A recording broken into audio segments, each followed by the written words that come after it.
sa Dios nga Amahan, makagagahom sa tanan, magbubuhat sa langit ug sa yuta. Nagaturo ako kang Jesu Kristo, iyang bugtong anak nga atong Ginoo.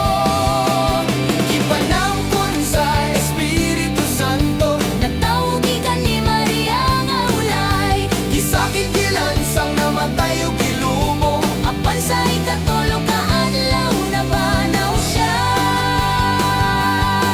Misa ka sa langit, nagalingkod sa tuo sa Amahan. Mubalik siya aron paghukom sa mga buhi. Nagato ako sa Espiritu Santo, sa Santos ug Katoliko nga simbahan. Sa panag-ambit sa mga santo, sa kapasayloan sa mga sala, sa pagkabanhaw sa